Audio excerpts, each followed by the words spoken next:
Speaker साहब, भारतीय wrestler Vinesh Phogat Paris Olympic की स्पर्धा से बाहर होने पर मैं एक वक्तव्य देना चाहता हूँ। भारतीय रेसलर विनेश फोगाट को तय कैटेगरी में ज़्यादा वजन 100 ग्राम होने की वजह से पेरिस ओलंपिक से बाहर होना पड़ा है। विनेश 50 केजी की कैटेगरी में खेल रही थी।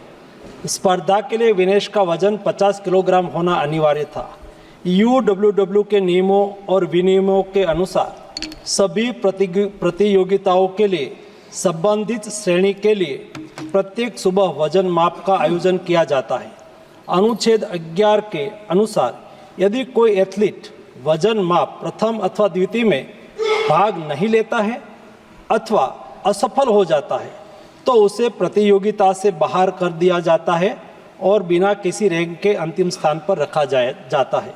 7 अगस्त 2024 को 50 किलोग्राम महिला कुश्ती के लिए वजन का निर्धारण 7:15 और 7:30 पेरिस समय के अनुसार रेपोचेज और फाइनल में भाग लेने वाले पहलवानों के लिए किया गया था।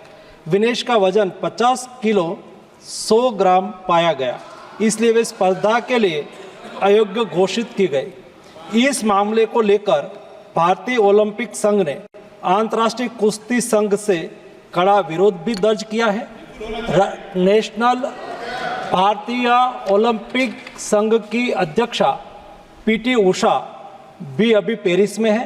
प्रधानमंत्री जी ने स्वयं उसके साथ बातचीत करके उचित कार्यवाही करने के लिए, उचित एक्शन लेने के लिए भी उसको कहा गया है। विनेश मंगलवार 6 अगस्त को 3 मुकाबले जीतकर 50 केजी रेसलिंग ओलंपिक में फाइनल में पहुंचने वाली पहली भारतीय महिला रेसलर बनी थी। सेमीफाइनल में उन्होंने क्यूबा की पहलवान गुजमान लोपेजी को, क्वार्टर फाइनल में यूक्रेन की ओक्साना लिवाच और प्री क्वार्टर फाइनल में वर्ल्ड चैंपियन जापान की यूई सुसाकी को 3-2 से मात दी थी।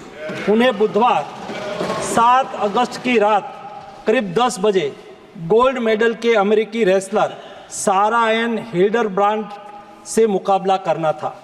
जहां तक उनकी तैयारी हेतु सहायता का प्रश्न है, भारत सरकार ने विनेश फोगाट की उनकी आवश्यकता के अनुसार हर संभव सहायता प्रदान की है। उनके लिए पर्सनल स्टाफ भी नियुक्त किए गए हैं जो अपने क्षेत्र के विशेषज्ञ हैं। उनके साथ हंगरी के विख्यात कोच ओलेर अकोस और फिजियो अश्विनी पाटिल हमेशा रहते हैं। इनको ओलंपिक के लिए इनके अतिरिक्त व्यक्तिगत सहायक स्टाफ जैसे विभिन्न sparring partners, strength of conditioning विशेषज्ञ के लिए वित्तीय सहायता प्रदान की गई, जिसका विवरण इस प्रकार है। ओलेर अकोच कोच के रूप में उसके साथ थे, वैन पैट्रिक लॉम्बार्ड स्ट्रेंथ और कंडीशनिंग विशेषज्ञ, अश्विनी जीवन पाटिल फिजियोथेरापिस्ट, मयंक सिंह गरिया स्ट्रेंथ और कंडीशनिंग विशेषज्ञ, शुभम और अरविंद स्पारिंग पार्टनर। इनको पेरिस ओलंपिक चक्र के लिए कुल 70,45,775 की वित्तीय सहायता दी गई है, जिसका विवरण इस प्रकार है। स्पेन के ग्रेट पिक्स में भाग लेने के लिए वित्तीय सहायता, साथ ही 3 जुलाई से 13 जुलाई 2024 10 दिन तक मैड्रिड स्पेन के अंतर्राष्ट्रीय प्रशिक्षण शिविर के लिए अतिरिक्त वित्तीय सहायता। इसके अलावा फ्रांस के बुलोन-sur-mer में पूर्व ओलंपिक प्रशिक्षण शिविर के लिए अतिरिक्त सहायता की है। 2024 अंतर्राष्ट्रीय कुश्ती संघ सेकंड रैंकिंग सीरीज में 6 जून से 9 जून 2024 4 दिन तक बुडापेस्ट हंगरी में भाग लेने के लिए और 10 जून से 21 जून 2024 तक टाटा ओलंपिक सेंटर हंगरी में अंतर्राष्ट्रीय प्रशिक्षण शिविर के लिए अतिरिक्त सहायक स्टाफ के लिए वित्तीय सहायता की है। स्ट्रेंथ और air conditioning coach mister Wayne Patrick Lombard के लिए टाटा ओलंपिक सेंटर हंगरी में 10 जून से 21 जून 2024 11 दिन तक अंतर्राष्ट्रीय प्रशिक्षण शिविर में भाग लेने के लिए भी वित्तीय सहायता की है। 13 जुलाई 2023 से 16 जुलाई 2023 4 दिन तक बुडापेस्ट हंगरी में 4th रैंकिंग सीरीज में भाग लेना और 10 से 16 जुलाई 2023 16 दिन तक बुडापेस्ट हंगरी में प्रशिक्षण शिविर हेतु इसको वित्तीय सहायता की है।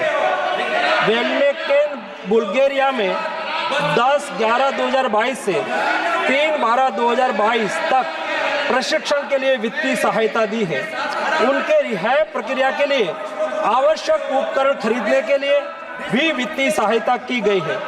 2020 टोक्यो ओलंपिक चक्र में 1,13,98,224 रुपये का आर्थिक सहयोग उसको किया गया था। 224 पेरिस ओलंपिक चक्र में भी टारगेट ओलंपिक पोडियम स्कीम में 53,35,746 और वार्षिक ट्रेनिंग एवं स्पर्धा कैलेंडर में 17,10,000 कुल मिला के 17,45,775 रुपया हमारे खिलाड़ी को आर्थिक सहायता करके उसको सक्षम करा गया।